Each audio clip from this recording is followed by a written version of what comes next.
BMR Harley joins our collection and I'm excited for today's unboxing. I waited so long before getting him because I wanted to be sure, but after a few back and forths with myself, here he is, finally.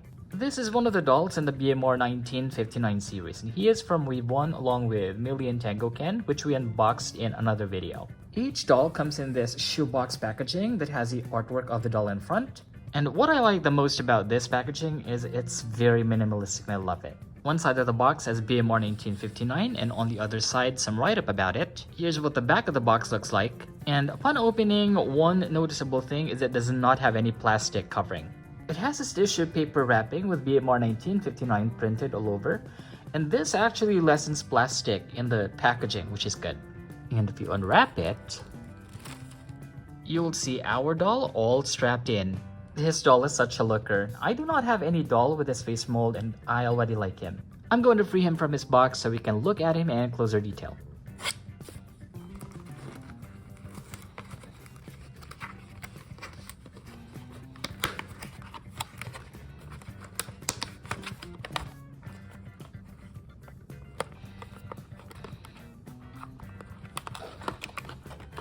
And here's BMR Harley Ken out of the box. Our doll comes with its own doll stand. This has a black BMR 1959 base with a clear acrylic stem and support. He also comes with a certificate of authenticity which reads, "This certifies that your Barbie BMR 1959 doll was created through the collaborative efforts of designers and artists at Mattel." Older certificates are made of paper, but I've seen newer certificates that are made with cardstock. I don't have a lot of dolls with skin tone this pale. Most of my Kens either have tan or fair complexion.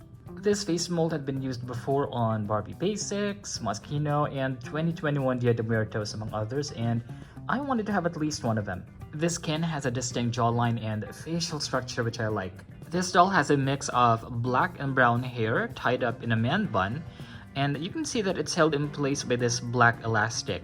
In the case of older dolls, sometimes these elastics disintegrate like with BMR Midge, but I'm glad that his is intact. Also, you can see that this doll has flocked sides and back. Looks like brownish beige to me. These days, you probably won't see a lot of dolls with flocking anymore after the glitter ban in Europe. I mean, take our holiday Ken for example. This doll has painted sides and back, but he has rooted tops. Compared to the much older Lux 18 which still had flocking along with rooted hair. And I honestly don't mind painted hair as long as it's properly screened.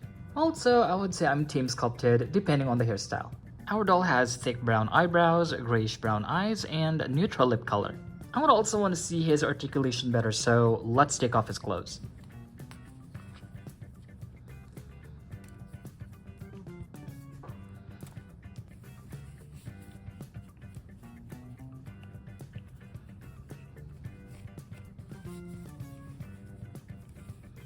This Ken has a regular made-to-move body type.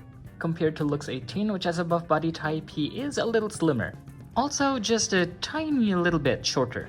This Ken has movement at the head, upper torso, shoulder, upper arm. He has a double jointed elbow and articulation at the wrist, hip, upper thigh, double jointed knee, and ankle. And if you look at the back of the doll, you will see his SKU, it's a GHT93. I wanted my first Harley Ken to be on a buff body, but his skin tone is not a match with Lux 18 nor any made-to-move dolls with a skin tone and buff body. Hopefully we get another buff body in a different skin tone in the future. This Ken wears this red and orange oversized hoodie made with thick fabric. It has cuffed wrists, has big bold white prints of BMR 1959 on both arms and 2 in front. It also has working pockets, and this hoodie does not have an opening at the back or front, so you make him wear it like regular human clothes. He's also wearing this blue shorts with white trim running down the sides and edges, and it has white BMR print all over. The edges are finished, and this also has a black elastic waistband.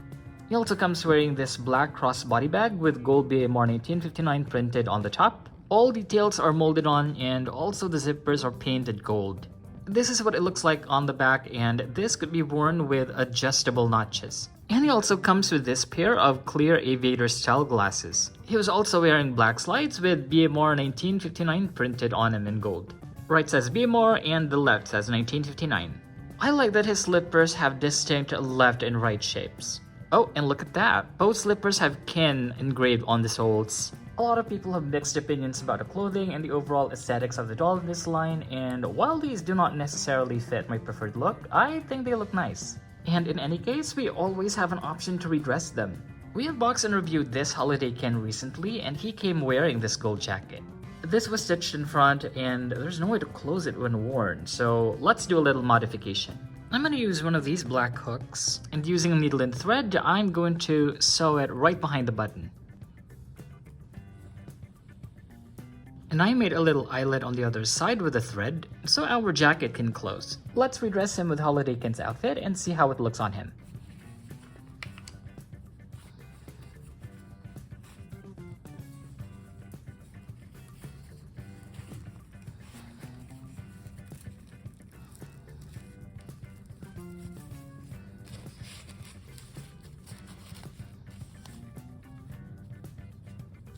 And here's Ken looking dashing in his holiday outfit. Our holiday Ken originally came with a pair of these black shoes. To give him a more casual look, I'll swap them with this pair of gold sneakers from Hollywood Hair Ken. These shoes are from the 90s and I'm so glad to see that they are still in good shape. And here's BMR Harley Ken's updated look. I know that this is supposed to be a holiday outfit, but I am glad that the gold sneakers adds a little more casual vibe to his outfit. I'm glad to finally have this face mold in our collection. I do want to see him in more future collector releases, so let's hope he'll be around then. What do you think of this Ken doll? Let us know your thoughts in the comments down below. Thank you for joining us in unboxing and reviewing BMR Harley Ken. Follow us on Facebook and Instagram at Toys Collectibles and give us a like. Share this video and don't forget to subscribe to our channel for more videos like this. We'll see you next time.